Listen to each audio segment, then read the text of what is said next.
Hello അസ്സലാമലൈക്കും എല്ലാവർക്കും നമസ്കാരം. ഇന്ന് നമ്മളൊരു കേക്ക് വ്ളോഗായിട്ടാണ് വന്നിട്ടുള്ളത്. ഒരു കേക്ക് ഓർഡറുള്ള ഒരു ദിവസത്തെ വിശേഷങ്ങളൊക്കെ ആയിട്ടാണ് വന്നിട്ടുള്ളത്. അപ്പോൾ നമുക്ക് നേരെ വീഡിയോയിലേക്ക് കിടക്കാം. വീഡിയോ എല്ലാവരും സ്കിപ്പ് ചെയ്യാണ്ട് തന്നെ കംപ്ലീറ്റ് ആയിട്ട് കാണാം. അതുപോലെ സബ്സ്ക്രൈബ് ചെയ്യാത്തവരുണ്ടെങ്കിൽ തീർച്ചയായിട്ടും സബ്സ്ക്രൈബ് ചെയ്തിട്ട് സപ്പോർട്ട് ചെയ്യാം. ഇഷ്ടപ്പെട്ടെങ്കിൽ ലൈക്ക് ചെയ്യാനും ഷെയർ ചെയ്യാനും കമൻറ്റ് ചെയ്യാനും ഒന്നും മറക്കരുത് കേട്ടോ. അപ്പോൾ നമുക്ക് നേരെ വീഡിയോയിലേക്ക് കിടന്നാലോ. ഒരു കേക്ക് നമ്മൾ അടുപ്പത്താണ് ബേക്ക് ചെയ്തെടുത്തേക്കണത്. അപ്പം ഞാൻ ആദ്യമായിട്ടാണ് അടുപ്പത്ത് കേക്ക് ബേക്ക് ചെയ്തെടുക്കണത്.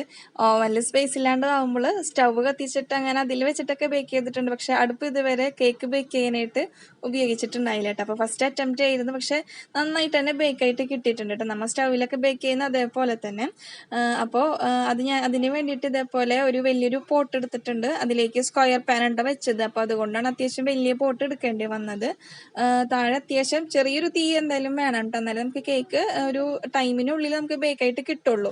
പിന്നെ മുകളിൽ ഞാൻ വെയിറ്റ് അതിൽ ഒരു കലത്തിൽ നിറച്ച് വെള്ളം നിറച്ചിട്ടൊരു പാത്രം വെച്ചിട്ടുണ്ടായിരുന്നു. മൂടിക്ക് കുറച്ച് വെയിറ്റ് ആയിട്ട് ഇരിക്കാൻ വേണ്ടിയിട്ടുണ്ട്, അല്ലെങ്കിൽ ആവിയൊക്കെ പുറത്തേക്ക് പോകില്ല. അപ്പോൾ അതിന് വേണ്ടിയിട്ടാണ് വെയിറ്റുള്ളൊരു പാത്രം മുകളിലിട്ട് വെച്ചത്. ഇപ്പം നമ്മുടെ കേക്ക് അത്യാവശ്യമൊക്കെ നന്നായിട്ട് ബേക്കായിട്ട് കിട്ടിയിട്ടുണ്ട് കേട്ടോ. ഏകദേശം ഒരു 50 മിനിറ്റൊക്കെ സമയം എടുത്തിട്ടുണ്ട് കേട്ടോ ഈ കേക്ക് ഒന്ന് ബേക്കായിട്ട് കിട്ടാനായിട്ട്. അപ്പം അതിൻ്റെ ഇടയിൽ നമ്മൾ ആദ്യമായിട്ട് ഇങ്ങനെ ബേക്ക് ചെയ്തുകൊണ്ട് കുറേ തവണ എടുത്ത് നോക്കിയിരുന്നു കേട്ടോ. ഒരു 15-20 മിനിറ്റൊക്കെ ആയപ്പോൾ തൊട്ട് ഞാൻ ഇതിൻ്റെ മൂടി മാറ്റിയിട്ട് ബേക്കായോ എന്തായി എന്നറിയാൻ വേണ്ടിയിട്ട് ഇങ്ങനെ തുറന്ന് നോക്കിയിട്ടാണ് കേട്ടോ ഫുള്ള് ഹോളായിട്ട് കാണുന്നത് കേക്കിൻ്റെ മുകളിൽ. പിന്നെ ഒരു കേക്ക് നമ്മൾ ഓവനിൽ ബേക്ക് ചെയ്യാനായിട്ട് വെച്ചിട്ടുണ്ട്. ബ്ലാക്ക് ഫോറസ്റ്റ് ആയിരുന്നു. അത് 8 ഇഞ്ചിൻ്റെ പാനിലാണ് ബേക്ക് ചെയ്യാനായിട്ട് വെച്ചേക്കണത്. പിന്നെ ഒരു സ്ക്വയർ കേക്ക് 8 ഇഞ്ചിൻ്റെ പാനിലാണ് ബേക്ക് ചെയ്തേക്കണത്. പിന്നെ 2 ടോൾ കേക്ക് ഉണ്ടായിരുന്നത് അത് 2 പാനിൽ 6 ഇഞ്ചിൻ്റെ 2 പാനിലായിട്ട് ബേക്ക് ചെയ്തെടുത്തിട്ടുണ്ട്. അപ്പോൾ നമ്മുടെ അടുപ്പത്ത് ബേക്ക് ചെയ്ത കേക്കിൻ്റെ ടെക്സ്ചറിന് കുറച്ച് വ്യത്യാസം ഉണ്ടായിരുന്നു കേട്ടോ. എക്സ്ട്രാ ഒരു സോഫ്റ്റ്നെസ് അങ്ങനെ ചെയ്തപ്പോൾ കിട്ടിയിട്ടുണ്ട്. ഓവനിൽ ബേക്ക് ചെയ്യുന്നതിന് കുറച്ചുകൂടി സോഫ്റ്റ് ആയിട്ട് തന്നെ നമുക്ക് സ്റ്റൗവിലായാലും അടുപ്പത്തായാലും ബേക്ക് ചെയ്ത് കഴിഞ്ഞിട്ടുണ്ടെങ്കിൽ നമുക്ക് ഒരേ ടെക്സ്ചർ തന്നെ കിട്ടുന്നുണ്ട് കേട്ടോ. ഓവനിൽ കുറച്ചും കൂടി വ്യത്യാസമുണ്ട്. മുകളിൽ നിന്നും താഴ്ത്തുനിന്നും അതിൻ്റെ ഹീറ്റ് വരുന്നത് കൊണ്ട് തന്നെ അതിൻ്റെ ടെക്സ്ചർ ചെറിയൊരു വ്യത്യാസം ഉണ്ടാകും. മറ്റേത് കുറച്ചുകൂടി സോഫ്റ്റ് ആയിരിക്കും, കാരണം മുകളിൽ നിന്ന് ഹീറ്റ് ഇല്ലല്ലോ, താഴത്തെ മാത്രം ഹീറ്റ് കൊണ്ടല്ലോ കേക്ക് ബേക്കായി കിട്ടുന്നത്. അങ്ങനത്തെ കുറച്ച് ചെറിയ വ്യത്യാസങ്ങൾ. പിന്നെ ഇത്രയും കേക്ക് ഐസിങ് ചെയ്യാൻ വേണ്ടിയിട്ട് ഞാനിപ്പോൾ ഒരു പാക്കറ്റ് ഫുള്ളായിട്ട് ക്രീം എടുത്തിട്ടുണ്ട്. ഞാൻ യൂസ് ചെയ്യുന്ന ക്രീം ഇതാണ് കേട്ടോ. വിവോൻ്റെ ക്രീമായിരുന്നു. ഇപ്പോൾ അതിൻ്റെ പേര് മാറ്റിയിട്ട് പ്രിസ്റ്റൈൻ ആക്കിയിട്ടുണ്ടെന്ന് തോന്നുന്നുണ്ട്. അതോ കമ്പനി വേറെ ആയതുകൊണ്ട് സെയിം പാക്കറ്റിൽ തന്നെ വേറെ കമ്പനിക്കാർ ഇറക്കിയതാണോ എന്നും അറിഞ്ഞൂടാ കേട്ടോ. ഞാനും ആലോചിച്ചിരുന്നു ഇതെന്താ കമ്പനി പെട്ടെന്ന് മാറിയതാണോ അതോ അവർ പേര് മാറ്റിയതാണോ എന്നൊക്കെ ആലോചിച്ചിരുന്നു. മുമ്പ് ഈ പാക്കറ്റിന് വിവോ എന്നായിരുന്നു പേരുണ്ടായിരുന്നത്. ഇപ്പം ഞാൻ അപ്പോൾ ഈ ഒരു പാക്കറ്റിൽ നമുക്കൊരു 4-4.5 കപ്പോളം വിപ്പിംഗ് ക്രീം കിട്ടും. അപ്പോൾ അതിൽ നിന്ന് ഞാൻ ഫുള്ളായിട്ട് എടുത്തിട്ടുണ്ട്. എന്നാലും നമുക്ക് അതിൻ്റെ ഉള്ളിൽ കുറേ നേരം കഴിയുമ്പോൾ സൈഡിൽ കൂടെയൊക്കെ ഒലിച്ച് താഴത്തേക്ക് വന്നിറങ്ങിയിട്ടുണ്ടാവുമല്ലോ, അത് ഞാൻ ഇതേപോലെ പാക്കറ്റ് ഫുള്ളായിട്ട് കട്ട് ചെയ്തിട്ട് നമുക്ക് ഈ ഒരു ക്രീം ഇതിൽ ബാക്കിയുള്ള ക്രീം ഉണ്ടല്ലോ ഇങ്ങനെ ചെറുതായിട്ടൊക്കെ സൈഡിലൊക്കെ ഉള്ളത്, അപ്പം നമുക്കൊരു കുറച്ച് ചൂടുവെള്ളം ഒരു ഇളം ചൂടുള്ള വെള്ളം ഒഴിച്ചിട്ട് നന്നായിട്ടൊന്ന് ഈ പാക്കറ്റ് നന്നായിട്ട് കഴുകിയിട്ട് നമുക്ക് ഷുഗർ സിറപ്പിൻ്റെ കൂടെ മിക്സ് ചെയ്യാം. ഒന്നുകിൽ നമുക്ക് ഇതന്നെ സിറപ്പായിട്ട് യൂസ് ചെയ്യാം. ഷുഗർ സിറപ്പ് ഇരിക്കണമെന്നുണ്ടെങ്കിൽ അതിൽ കൂടെ ഇത് മിക്സ് ചെയ്തിട്ട് എടുക്കാം. അപ്പോൾ അതിനനുസരിച്ച് മധുരം ഒന്ന് ബാലൻസ് ചെയ്താൽ മതി കേട്ടോ. അപ്പം ഞാനിപ്പോൾ ഇതിലേക്ക് ഇളം ചൂടുള്ള വെള്ളം ഒഴിച്ചു കൊടുക്കുന്നുണ്ട്. കുറച്ച് വെള്ളം ഒഴിച്ചു കൊടുക്കുന്നുണ്ട്. ഞാൻ ഓൾറെഡി ഷുഗർ സിറപ്പ് ഉണ്ടാക്കി വെച്ചിട്ടുണ്ടായിരുന്നു, ചൂടാറി കഴിഞ്ഞിട്ടുണ്ടായിരുന്നു കേട്ടോ. അപ്പോൾ അതിലേക്ക് ഞാൻ ഇപ്പോൾ ഈ ഒരു പാക്കറ്റ് കഴുകി ഒഴിക്കാനായിട്ട് കുറച്ച് വെള്ളം ഒഴിച്ചിട്ടാണ് കഴുകി ഒഴിക്കണത്. നമ്മുടെ കേക്കിന് കുറച്ചുകൂടി ടേസ്റ്റ് ഉണ്ടാവും കേട്ടോ. ഒരു മിൽക്കി ഒരു ടേസ്റ്റ് നമുക്ക് കിട്ടാൻ വേണ്ടിയിട്ടാണ്. അപ്പോൾ പാക്കറ്റ് നമ്മൾ വെറുതെ ഇത് കഴിഞ്ഞിട്ട് നമ്മൾ കത്തിച്ച് കളയല് ചെയ്യാറ്. അപ്പോൾ കത്തിക്കുന്നതിന് മുന്നേ അല്ലെങ്കിൽ പുറത്തേക്ക് കളയുന്നതിന് മുന്നേ ഇതേപോലെ ഒന്ന് അതും കൂടി ഒന്ന് യൂസാക്കി നോക്കുക. അപ്പോൾ കുറച്ചുകൂടി നല്ലൊരു ഫ്ലേവർ നമുക്ക് കേക്കിന് കിട്ടും. ചൂടാറിയതിന് ശേഷം ഞാനിപ്പോൾ 2 കേക്കും ലെയർ കട്ട് ചെയ്ത് വെച്ചിട്ടുണ്ട് കേട്ടോ. ടോൾ കേക്ക് 6 ലെയറായിട്ട് കട്ട് ചെയ്തിട്ടുണ്ട്. 2 പാനിൽ നമ്മൾ ബേക്ക് ചെയ്യുന്നത് കൊണ്ടാണ് 6 ലെയറായിട്ട് കിട്ടണത്. പിന്നെ സ്ക്വയർ കേക്ക് ഇപ്പോൾ 3 ലെയറായിട്ടും കട്ട് ചെയ്ത് വെച്ചിട്ടുണ്ട്. പിന്നെ ഇതിലേക്ക് ആവശ്യമുള്ള ക്രീം ബീറ്റ് ചെയ്ത് റെഡിയാക്കി വെച്ചിട്ടുണ്ട് കേട്ടോ.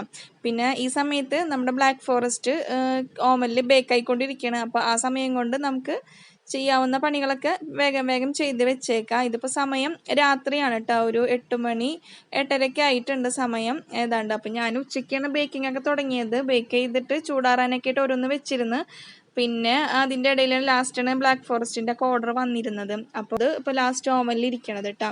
അപ്പോൾ ഇതിപ്പോൾ ചൂടാറിയതിന് ശേഷം ഞാനിപ്പോൾ ഈ ഒരു കേക്ക് ചെയ്യാൻ വേണ്ടിയിട്ട് നിൽക്കുകയാണ്. വാനില ഫ്ലേവർ ആയിരുന്നു കേട്ടോ ഉണ്ടായിരുന്നത്. അപ്പോൾ ലെയറിൽ ഞാൻ ചെറുതായിട്ടൊന്ന് സ്ട്രോബെറിയുടെ ക്രഷും യൂസ് ചെയ്യാറുണ്ട്. അത് ഒഴിച്ചു കൊടുത്തിട്ട് ക്രം കോട്ട് ചെയ്ത് വെച്ചിട്ടുണ്ട് കേട്ടോ. അപ്പോൾ നമുക്കിനി ഈ കേക്ക് ഒന്ന് ഫ്രിഡ്ജിൽ സെറ്റ് ആവാനായിട്ട് വെക്കാം. അപ്പോൾ ഫ്രിഡ്ജിലേക്ക് വെക്കുന്നതിന് മുന്നേ ബോർഡൊക്കെ ഒന്ന് ക്ലീൻ ചെയ്ത് വെക്കാം കേട്ടോ. ഈ ഒരു കേക്ക് നമുക്ക് രാവിലെ 10 മണിക്കാണ് കൊടുക്കേണ്ടത്. പിന്നെ സ്ക്വയറിലുള്ളത് വൈകുന്നേരത്തേക്കുള്ള ഓർഡർ ആയിരുന്നു. പിന്നെ ബ്ലാക്ക് ഫോറസ്റ്റ് നമുക്ക് 11 മണിക്കും കൊടുക്കാനുണ്ട്. അപ്പോൾ 2 കേക്ക് അടുത്തടുത്ത സമയത്തായിട്ടുണ്ട് കൊടുക്കേണ്ടത്. അപ്പോൾ ആ ടൈമിൽ നമുക്ക് ബ്ലാക്ക് ഫോറസ്റ്റ് ഒക്കെ ഇങ്ങനെ വെന്തിട്ടുണ്ടോ എന്നൊക്കെ നോക്കുന്നുണ്ട് കേട്ടോ. അപ്പോൾ വെന്തിട്ടില്ല. അപ്പോൾ കുറച്ചും കൂടി ഒന്ന് വേവാനുണ്ട്. കാരണം സ്റ്റിക്കുമ്പോൾ ഒട്ടിപ്പിടിക്കുന്നുണ്ട്. അപ്പോൾ ഞാനൊരു 10 മിനിറ്റും കൂടി കൂടുതൽ വെച്ച് കൊടുത്തിട്ട് കൂടുതൽ ടൈം 10 മിനിറ്റും കൂടി കൂടുതലായിട്ട് വെച്ച് കൊടുക്കുന്നുണ്ട്. ഞാനപ്പോൾ 3 കേക്കും ഒന്നിച്ച് ക്രം കോട്ട് ചെയ്ത് ഫ്രിഡ്ജിലേക്ക് വെക്കുന്നില്ല കേട്ടോ. നമുക്ക് ഫ്രിഡ്ജിൽ അത്രയും സ്പേസ് ഉണ്ടാവില്ല. അപ്പോൾ 3 കേക്ക് കൂടി വെക്കാനായിട്ട് പറ്റില്ല. അപ്പോൾ ഞാനിപ്പോൾ ഏതാണ്ട് 2 കേക്ക് ഫ്രിഡ്ജിലേക്ക് വെക്കാം. ബാക്കി ഇപ്പോൾ വൈകുന്നേരത്തേക്ക് കൊടുക്കാനുള്ള കേക്ക് പിറ്റേന്ന് രാവിലെ ചെയ്താലും മതിയല്ലോ എന്ന് ആദ്യം കരുതിയത്. പക്ഷേ നമ്മുടെ കയ്യിൽ ബ്ലാക്ക് ഫോറസ്റ്റിൻ്റെ ഞാൻ നോക്കിയപ്പോൾ ചോക്ലേറ്റ് ഉണ്ടായിരുന്നില്ല കേട്ടോ. ഡാർക്ക് ചോക്ലേറ്റ് നോക്കിയപ്പോൾ കണ്ടില്ല. ഞാൻ ഉണ്ടെന്നാണ് വിചാരിച്ചിരുന്നത്. അതുകൊണ്ട് മേടിക്കാനും വിട്ടുപോയി. പക്ഷേ പിന്നെ രാത്രിയായില്ലേ. പിന്നെ ഞാൻ കേക്ക് ക്രം കോട്ട് ചെയ്യാൻ വേണ്ടിയിട്ടൊക്കെ നിന്നപ്പോൾ ഫില്ലിങ്ങിന് വേണ്ടിയിട്ട് ഇങ്ങനെ ചോക്ലേറ്റ് അന്വേഷിച്ചപ്പോൾ കാണാനുണ്ടായില്ല. അപ്പോൾ ഞാൻ കരുതി സംഭവം ഉണ്ടാവില്ലായിരിക്കും എന്നൊക്കെ. അപ്പോൾ അതുകൊണ്ട് അതിന് പകരമായിട്ട് ഞാൻ ആ മറ്റേ വാനിലയുടെ സ്ക്വയറാണ് ചെയ്ത് ക്രം കോട്ട് ചെയ്ത് വെച്ചത് കേട്ടോ ഫ്രിഡ്ജിൽ. പിന്നെ ലാസ്റ്റ് നമ്മൾ ക്ലീനിങ്ങിനൊക്കെ നിൽക്കുന്ന സമയത്താണ് ഫുൾ ക്ലീൻ ചെയ്ത് ഒക്കെ കഴിഞ്ഞ് കബോർഡിൻ്റെ ഉള്ളിലൊക്കെ ഓരോന്ന് എടുത്ത് വെക്കുന്ന സമയത്താണ് നമുക്ക് ഈ ബ്ലാക്ക് ചോക്ലേറ്റ് പൊട്ടിക്കാത്ത പാക്കറ്റ് അതിൽ നിന്ന് എനിക്ക് കിട്ടിയത്. പിന്നെ ആ സമയത്ത് പിന്നെ ഞാൻ ചെയ്യാൻ നിന്നില്ല. പിറ്റേന്ന് രാവിലെ ചെയ്യാമെന്ന് കരുതി കുറച്ചും കൂടി നേരത്തെ എണീറ്റ് കഴിഞ്ഞാൽ നമുക്ക് കേക്ക് ഉണ്ടാക്കി വെക്കാമല്ലോ. അപ്പോൾ അതുകൊണ്ട് പിറ്റേന്ന് രാവിലെ അത് 11 മണിക്ക് കൊടുക്കേണ്ട കേക്കായിരുന്നു. അപ്പോൾ ഫ്രിഡ്ജിൽ വെച്ചൊന്ന് സെറ്റ് ആവണമല്ലോ. അപ്പോൾ ക്രം കോട്ടെങ്കിലും ചെയ്ത് വെക്കിയിരുന്നുണ്ടെങ്കിൽ നമുക്ക് ഡെക്കറേഷൻ മാത്രം പിറ്റേന്ന് രാവിലെ ചെയ്താൽ മതിയായിരുന്നു. പിന്നെ അത്ര നേരം ആയപ്പോൾ ഇപ്പോൾ ഫുഡ് അടിയും പിന്നെ മോൾക്ക് ഭക്ഷണം കൊടുക്കാൻ അങ്ങനെയുള്ള കുറേ കാര്യങ്ങളൊക്കെ കഴിയുമ്പോൾ എന്തായാലും വൈകും. പിന്നെ ഈ കേക്കിൻ്റെ ഡെക്കറേഷൻ ഉണ്ടായിരുന്നു. ഇതൊരു കാത്തു തീമിൽ ചെയ്തിട്ടുള്ള കേക്കായിരുന്നു. അപ്പോൾ ഇതിൻ്റെയൊക്കെ ഡെക്കറേഷനൊക്കെ കഴിഞ്ഞു വന്നപ്പോൾ കുറച്ചധികം സമയം വൈകിപ്പോയി. അപ്പോൾ അതുകൊണ്ട് ഞാൻ വേറെ ഒന്നും ചെയ്യാൻ നിന്നില്ല.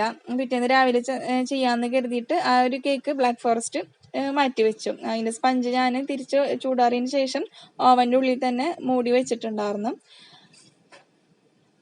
ഇപ്പോൾ നമ്മൾ ഈ ഒരു വാനില ടോൾ കേക്കിൻ്റെ ഫൈനൽ കോട്ടൊക്കെ ചെയ്ത് കഴിഞ്ഞിട്ടുണ്ട് കേട്ടോ. അപ്പോൾ അതിന് 2 സൈഡിലും മരങ്ങൾ വരച്ച് കൊടുത്തിട്ടുണ്ട്. നമ്മൾ ഈ കേക്ക് മുമ്പും ചെയ്തിട്ടുണ്ട്. ഇതിൻ്റെ വീഡിയോ ഞാൻ നേരത്തെ തന്നെ അപ്ലോഡ് ചെയ്തിട്ടുണ്ട്. കാത്തുവിൻ്റെ തീമിൽ ഉള്ള കേക്ക് അത് സെർച്ച് ചെയ്ത് കഴിഞ്ഞാൽ കിട്ടും കേട്ടോ. യൂട്യൂബിലുണ്ട്. അപ്പോൾ അത് കഴിഞ്ഞിട്ടുണ്ട്. അതിന് കുറച്ച് മരങ്ങളും പിന്നെ ലീഫൊക്കെ വരച്ച് കൊടുത്തിട്ടുണ്ട് കേട്ടോ. അത് നമുക്ക് ഫൈനലിൽ ലാസ്റ്റ് കാണാം. ഇപ്പം ഞാൻ പിറ്റേന്ന് രാവിലെ ആണ് ഇതിപ്പോൾ ബ്ലാക്ക് ഫോറസ്റ്റ് ആണ് ചെയ്യാൻ പോണത്. അപ്പോൾ പെട്ടെന്ന് ചെയ്യാനായിട്ട് കുറച്ച് നേരം ഒന്ന് ക്രം കോട്ടെങ്കിലും ചെയ്തിട്ട് ഒന്ന് ഞാൻ ഫ്രീസറിൽ വെക്കാമെന്ന് കരുതി. എന്നാലേ കേക്ക് നന്നായിട്ട് സെറ്റ് ആവുള്ളൂ. കാരണം പെട്ടെന്ന് ഡെലിവറി ചെയ്യുമ്പോൾ അത്രയും നേരം ഫ്രിഡ്ജിൽ നിന്ന് സെറ്റ് ആവില്ല. തണുപ്പൊക്കെ പിടിച്ച് ഷുഗർ സിറപ്പൊക്കെ കേക്കിലൊക്കെ നന്നായിട്ട് പിടിച്ചാലേ കേക്ക് കഴിക്കുമ്പോൾ ഒരു ടേസ്റ്റ് നമുക്ക് കിട്ടുള്ളൂ. അതുകൊണ്ട് ഈ ഒരു കേക്ക് ക്രം കോട്ട് ചെയ്തിട്ട് ഞാൻ പെട്ടെന്ന് തന്നെ ഫ്രീസറിൽ അരമണിക്കൂർ ഫ്രീസറിൽ വെച്ചിട്ടുണ്ടായിരുന്നു. എന്നിട്ടാണ് ഫൈനൽ കോട്ട് ചെയ്തതും ഡെക്കറേറ്റ് ചെയ്തതും ഒക്കെ കേട്ടോ. ഷുഗർ സിറപ്പ് വെച്ചിട്ട് കേക്ക് എന്നിട്ട് വെറ്റ് ചെയ്ത് കൊടുത്തിട്ടുണ്ട്. നമുക്കിനി ഇത് ലെയറൊക്കെ ഒന്ന് ഫില്ല് ചെയ്ത് കൊടുക്കാം. കുറച്ച് ഒരു 1 ഇഞ്ച് തിക്നെസ്സിൽ ഒരു ലൈറ്റായിട്ട് നമുക്കൊരു കോട്ടിങ് കൊടുക്കാം. ക്രീമൊക്കെ വെച്ചിട്ട് നന്നായിട്ടൊന്ന് ഫില്ല് ചെയ്ത് കൊടുക്കുക. എന്നിട്ട് അതിൻ്റെ മുകളിൽ ചോക്ലേറ്റ് ഗ്രേറ്റ് ചെയ്തതും പിന്നെ ചെറി കട്ട് ചെയ്തതും ഇട്ട് കൊടുക്കുന്നുണ്ട്. നമ്മൾ ബ്ലാക്ക് ഫോറസ്റ്റ് സാധാരണ ചെയ്യുന്ന അതേ ഫില്ലിങ് തന്നെയാണ് ചെയ്യണത്. ഇതുപോലെ തന്നെ നമുക്ക് ബാക്കിയുള്ള ലെയറുകളും സെറ്റ് ചെയ്തെടുക്കാം കേട്ടോ. അപ്പോൾ 3 ലെയറായിട്ട് നമുക്ക് കേക്ക് ചെയ്യണത്. സാധാരണ 3 ലെയറിൽ തന്നെയാണ് എല്ലാ കേക്കും ചെയ്യാറ്. 1 kg കേക്കൊക്കെ. ഇതിൻ്റെ സ്കിന്ന് ഞാൻ റിമൂവ് ചെയ്ത് കളഞ്ഞത് കേക്കിൻ്റെ ഏറ്റവും മുകളിലത്തെ ഫസ്റ്റത്തെ ലെയർ കട്ട് ചെയ്തതാണ്. അപ്പോൾ ഇത് രണ്ടാമതായിട്ട് വെച്ച് കൊടുത്തേക്കണത്. അപ്പോൾ അതുകൊണ്ടാണ് അതിൻ്റെ സ്കിന്ന് റിമൂവ് ചെയ്ത് കളഞ്ഞത്. അപ്പോൾ നമ്മുടെ ക്രം കോട്ടൊക്കെ കഴിഞ്ഞിട്ട് കേക്ക് ഞാനൊരു അരമണിക്കൂറോളം ഫ്രീസറിൽ വെച്ചിട്ടുണ്ടായിരുന്നു. അതിന് ശേഷം ഇപ്പോൾ ഫൈനൽ ചെയ്യാൻ വേണ്ടിയിട്ട് പുറത്തേക്ക് എടുത്തേക്കണം കേട്ടോ. ഫൈനൽ കോട്ടൊക്കെ ചെയ്തിട്ട് അപ്പോൾ തന്നെ ഡെക്കറേറ്റ് ചെയ്ത് പേര് എഴുതിയിട്ട് നേരെ ഫ്രിഡ്ജിലേക്ക് വെച്ച് പിന്നെ നമുക്ക് ഫോട്ടോ എടുക്കലൊക്കെ കഴിഞ്ഞിട്ട് പാക്ക് ചെയ്ത് നേരെ കേക്ക് ഡെലിവറി ചെയ്യാമല്ലോ. അപ്പോൾ 11 മണിക്ക് തന്നെ കേക്ക് ഇവിടെ നിന്ന് പോയിട്ടും ഉണ്ട് കേട്ടോ. അപ്പോൾ ചോക്ലേറ്റ് ഗ്രേറ്റ് ചെയ്തതും ഇതേപോലെ സൈഡിൽ കൂടി ഇങ്ങനെ ഇട്ട് കൊടുക്കുന്നുണ്ട്. ചോക്ലേറ്റ് ഗ്രേറ്റ് ചെയ്തത് നമ്മൾ കേക്കിലേക്ക് വെക്കുന്നതിന് മുന്നേ ചോക്ലേറ്റും കുറച്ച് നേരം ഫ്രിഡ്ജിൽ വെക്കണം. അതേപോലെ തന്നെ കേക്കും വെച്ച് കഴിഞ്ഞാൽ അത്രയും നല്ലത് തന്നെയാണ് കേട്ടോ. അപ്പോൾ കയ്യിലിങ്ങനെ ഒട്ടിപ്പിടിക്കില്ല, അല്ലെങ്കിൽ നമ്മൾ ചോക്ലേറ്റ് ഇങ്ങനെ വെച്ചെടുക്കുമ്പോൾ ചോക്ലേറ്റും ക്രീമും കൂടി ആകെ ഒട്ടിപ്പിടിച്ചിട്ട് കട്ട കുത്തും. അപ്പോൾ ചോക്ലേറ്റ് ഗ്രേറ്റ് ചെയ്തിട്ട് നമുക്ക് കുറച്ച് നേരം ഫ്രിഡ്ജിലൊന്ന് സെറ്റ് ആവാനായിട്ട് വെക്കുക. അതിന് ശേഷം അതേപോലെ തന്നെ കേക്കും കുറച്ച് നേരം ഒന്ന് ഫൈനലി ചെയ്തിട്ട് ഒരു 5 മിനിറ്റൊക്കെ കുറഞ്ഞത് 5 മിനിറ്റ് അങ്ങനെ വെച്ചാൽ മതി കേട്ടോ. അപ്പോൾ നമുക്ക് നമ്മുടെ കയ്യിൽ അധികം ഒട്ടിപ്പിടിക്കാണ്ട് തന്നെ ഈസി ആയിട്ട് സൈഡിലൊക്കെ വെച്ച് കൊടുക്കാനായിട്ട് പറ്റും. ഇനി നമുക്ക് കേക്ക് ഡെക്കറേറ്റ് ചെയ്യാം. അപ്പോൾ അതിന് വേണ്ടിയിട്ട് ഞാൻ പുതിയൊരു മെത്തേഡാണ് കേട്ടോ ഉപയോഗിച്ചേക്കണത്. ഇപ്പോൾ യൂട്യൂബിൽ ഇപ്പോൾ എല്ലാവരും കണ്ടിട്ടുണ്ടാവും തോന്നുന്നുണ്ട്, ഞാനും ഇതേപോലെ തന്നെ കണ്ടിട്ട് ചെയ്യണതാണ് കേട്ടോ. സ്റ്റിക്ക് വെച്ചിട്ട് നമുക്ക് ഫ്ലവേഴ്സ് വരച്ചെടുക്കാനായിട്ട്. അപ്പോൾ ഇങ്ങനെ വരയ്ക്കുമ്പോൾ നമുക്ക് ഒരുപാട് പെറ്റൽസ് വരയ്ക്കാനായിട്ട് പറ്റൂല കേട്ടോ. കാരണം ഇത് സ്റ്റിക്കുമ്പോൾ ഇങ്ങനെ തന്നെ ഇളകി പോരുന്നുണ്ടായിരുന്നു. അപ്പോൾ അതുകൊണ്ട് ഒരുപാട് ഇങ്ങനെ കട്ട കുത്തിയിട്ട് നമുക്ക് വലിയ പെറ്റൽസ് ഒന്നും വരയ്ക്കാൻ പറ്റൂല. ചെറിയ ചെറിയ ഫ്ലവേഴ്സ് നമുക്ക് വരയ്ക്കാം കേട്ടോ. പക്ഷെ കുറച്ചുകൂടി ഒരു ഭംഗി ഉണ്ടായിരുന്നു കേട്ടോ. നമ്മൾ ലീഫ് പെറ്റൽസ് ഡിസൈൻ ചെയ്യുന്ന റോസ് ഡിസൈൻ ചെയ്യുന്ന നെയിൽ ഉണ്ടല്ലോ, ഫ്ലവർ നെയിൽ, അതിൽ വെച്ച് ചെയ്യുന്നതിനേലും കുറച്ചുകൂടി വ്യത്യാസമുണ്ട് ഫ്ലവറിൻ്റെ ആ ഒരു ലുക്ക്. അപ്പോൾ ഇതേപോലെ ഒന്ന് ടേൺ ചെയ്ത് കൊടുത്താൽ മതി. സംഭവം എളുപ്പമാണ് കേട്ടോ, വലിയ ബുദ്ധിമുട്ടൊന്നുമില്ല. പെട്ടെന്ന് തന്നെ നമുക്ക് സ്റ്റിക്കും വന്ന് ഫ്ലവർ റിമൂവ് ചെയ്ത് കിട്ടും. ഇതേപോലെ ഒന്ന് പതുക്കെ കൊണ്ടുപോയി വെച്ചാൽ മാത്രം മതി കേട്ടോ. വിട്ട് കിട്ടായികയുടെ ബുദ്ധിമുട്ട് ഒന്നും ഉണ്ടാവില്ല, പെട്ടെന്ന് നല്ല ഈസിയാണ്. അപ്പം ഇങ്ങനെ ടേൺ ചെയ്യുമ്പോൾ തന്നെ ഫ്ലവർ ഇങ്ങനെ അനങ്ങി തുടങ്ങും, അതൊന്ന് ശ്രദ്ധിച്ചാൽ മാത്രം മതി. അപ്പോൾ ഇത്രയേ ഉള്ളൂ കേട്ടോ ഇതിൻ്റെ പണിയും. അപ്പോൾ ഞാൻ ഇതേപോലെ കുറേ ഫ്ലവേഴ്സ് ഒരു സൈഡിലേക്ക് കുറച്ച് ഫ്ലവേഴ്സ് ഇതേപോലെ വരച്ചെടുക്കുന്നുണ്ട്. പിന്നെ ഇടയിൽ അതിന് പറ്റിയിട്ടുള്ള ലീഫുകൾ വരച്ചു കൊടുക്കുന്നുണ്ട്. ആൻഡ് ലാസ്റ്റായിട്ട് പേര് എഴുതി കൊടുക്കുന്നുണ്ട്. ഇനി നമുക്ക് അടുത്തത് കാത്തൂൻ്റെ തീമിൽ ചെയ്യണ കേക്കാണ് കേട്ടോ. അപ്പോൾ കാത്തൂൻ്റെ കട്ടൗട്ടൊക്കെ ഇതേപോലെ കട്ട് ചെയ്ത് വെച്ചിട്ടുണ്ട്. പിന്നെ അതുമേലേക്കുള്ള കുറച്ച് ഫ്ലവേഴ്സ് ഇതേപോലെ ഫോണ്ടന്റിൽ ഞാൻ കട്ട് ചെയ്തെടുത്തിട്ടുണ്ടായിരുന്നു കേട്ടോ. അത് ഞാൻ ഇതേപോലെ ഒന്ന് റബ്ബ് ചെയ്തെടുക്കുന്നുണ്ട്. ഇതേപോലത്തെ ടൂൾ വെച്ചിട്ട് നമുക്ക് റബ്ബ് ചെയ്യുമ്പോൾ ഫ്ലവർ കറക്റ്റ് നമ്മൾ സ്ട്രൈറ്റ് ആയിട്ട് വെക്കുന്നതിനും ഇതേപോലെ ഒന്ന് ഈ ഒരു ഷേപ്പിലൊക്കെ വെക്കുമ്പോൾ കുറച്ചും കൂടി കാണുമ്പോൾ ഒരു പ്രൊഫഷണൽ ലുക്ക് അല്ലെങ്കിൽ എന്തെങ്കിലും ഒരു പ്രത്യേകത നമുക്ക് കേക്കിന് തോന്നും. അപ്പോൾ അതുകൊണ്ടാണ് ഇതേപോലത്തെ ടൂൾ വെച്ചിട്ട് ഇതേപോലെയൊക്കെ ചെയ്തേക്കണത് കേട്ടോ. ഇതാണ് നമ്മുടെ കാത്തൂൻ്റെ കേക്ക് എന്ന് പറഞ്ഞിട്ടുള്ളത്. കഴിഞ്ഞ കേക്കിനേലും ചെറിയ നേരിയ വ്യത്യാസങ്ങൾ മാത്രമേ ഉള്ളൂ കേട്ടോ. ഏതാണ്ട് അതേ മോഡലിൽ തന്നെയാണ് ചെയ്തേക്കണത്. കാരണം കസ്റ്റമൈസ്ഡ് ആയിരുന്നു, അവർ ആ ഫോട്ടോ കണ്ടിട്ട് അത് നമുക്ക് അയച്ചു തന്നതാണ്. ഇതേപോലെ തന്നെ ചെയ്താൽ മതി എന്ന് പറഞ്ഞിട്ട് തന്നതാണ്. അപ്പോൾ ഏതാണ്ട് അതേപോലെ തന്നെയാണ് ചെയ്തേക്കണത്. ചെറിയ ചെറിയ വ്യത്യാസങ്ങളാണ്, പെട്ടെന്ന് നോക്കിയാൽ ഇതൊന്നും മനസ്സിലാവില്ല കേട്ടോ. നമ്മൾ ചെയ്യുമ്പോൾ നമുക്ക് ചെയ്യണവർക്കല്ലേ അത് മനസ്സിലാവുള്ളൂ. അപ്പോൾ നമുക്ക് എപ്പോഴും നമുക്ക് ഒരേ മോഡലിൽ തന്നെ ചെയ്യാൻ വലിയ ഇഷ്ടമൊന്നും ഉണ്ടാവില്ല. എന്തെങ്കിലുമൊക്കെ മാറ്റങ്ങൾ നമ്മൾ ഹോം ബേക്കേഴ്സ് അതുമ്പോൾ വരുത്തും, അല്ലാതെ സാധാരണയാണ്. അപ്പോൾ അതുപോലെ തന്നെ ഞാനും ചെയ്തിട്ടുണ്ട്, അത്രയേ ഉള്ളൂ. ഇനി നമുക്ക് അടുത്ത കേക്ക് ചെയ്യാം. ഇത് നമുക്ക് വൈകുന്നേരം കേട്ടോ കൊടുക്കേണ്ടത്. വൈകുന്നേരം ഒരു 5 മണിക്ക് 6 മണിക്കുള്ളിലായിട്ടാണ് കേക്ക് വേണ്ടതെന്ന് പറഞ്ഞത്. അപ്പോൾ അതിന് വേണ്ടിയിട്ട് ഞാൻ ഇതിപ്പോൾ ഉച്ച കഴിഞ്ഞതിന് ശേഷമാണ് ഈ കേക്കിൻ്റെ വർക്കിന് നിന്നിട്ടുള്ളത്. ഈ ഒരു കേക്കിന് 3 ഷെയ്ഡിലാണ് ചെയ്യണത്. കസ്റ്റമൈസ്ഡ് ആയിരുന്നു. അവരാദ്യം ടോൾ കേക്ക് ആയിട്ടാണ് പറഞ്ഞത്, പിന്നെ അത് ടോൾ മാറ്റിയിട്ട് പരത്തി സ്ക്വയറിൽ തന്നെ ചെയ്താൽ മതി എന്ന് പറഞ്ഞിട്ട്, അപ്പോൾ സെയിം ഡിസൈനിൽ തന്നെ സ്ക്വയറിൽ ചെയ്യാൻ പറഞ്ഞിരുന്നു. അതുകൊണ്ട് ടോൾ കേക്ക് കുറച്ചുകൂടി നല്ല ലുക്ക് ആയിരുന്നിട്ട് കാണാനായിട്ട്, നല്ല ഭംഗിയുണ്ടായിരുന്നു കാണാനായിട്ട്. ഒരു മിക്കി മൗസിൻ്റെ ഒക്കെ ഒരു തീം ആയിരുന്നത്. പക്ഷെ പരത്തി ചെയ്യുമ്പോൾ അതിൻ്റെ തീമിലൊക്കെ ചെറിയ വ്യത്യാസങ്ങളൊക്കെ വരും. എന്തായാലും നമുക്ക് അതേ ലുക്കിൽ നമുക്ക് ചെയ്യാനായിട്ട് പറ്റില്ല, പക്ഷെ നമ്മൾ പരമാവധി നോക്കിയിട്ടുണ്ട്. അപ്പോൾ ആ സെയിം കളർ തന്നെ കിട്ടാൻ വേണ്ടിയിട്ട് 3 ഷെയ്ഡിലാണ് എടുത്തേക്കണത്.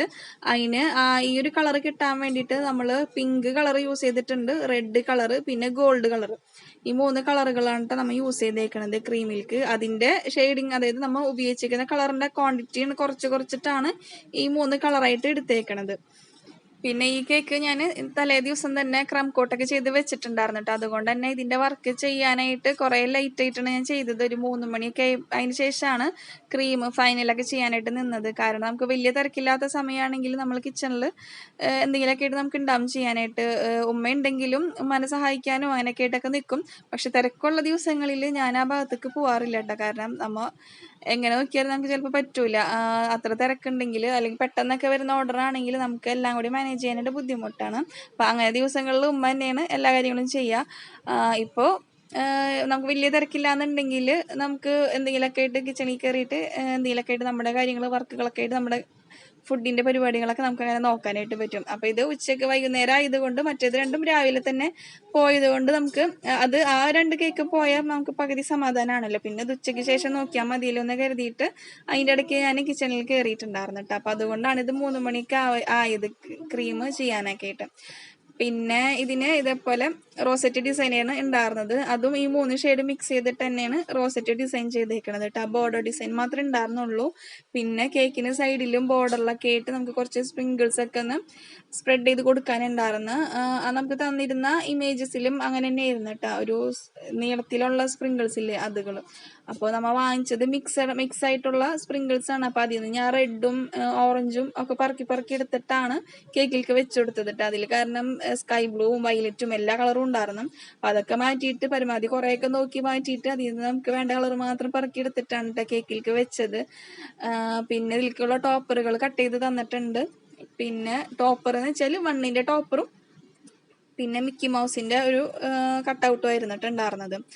ഇതൊക്കെ ചെയ്തു തരുന്നത് ഹസ്ബൻഡ് തന്നെയാണ് കേട്ടോ. മൂപ്പര് ഇതിന്റെ ടോപ്പറുകളൊക്കെ കട്ട് ചെയ്ത് കസ്റ്റമൈസ്ഡ് ആയിട്ട് കട്ട് ചെയ്ത് കൊടുക്കുന്നുണ്ട്. കുറച്ച് നാളായിട്ട് അങ്ങനെ കട്ട് ചെയ്ത് കൊടുക്കുന്നുണ്ട് ഓർഡർ അനുസരിച്ച്. അപ്പൊ നമുക്കുള്ളതും ആൾ തന്നെയാണ് കട്ട് ചെയ്ത് തരാറുള്ളത്. നേരത്തെ പറയണമെന്ന് മാത്രം, കാരണം ഇത് കൈ കൊണ്ട് തന്നെ കട്ട് ചെയ്തെടുക്കണമല്ലേ. പിന്നെ അത് പെയിന്റ് ചെയ്യാനും പെയിന്റ് ഉണങ്ങാനൊക്കെ കുറച്ചധികം സമയം പിടിക്കും.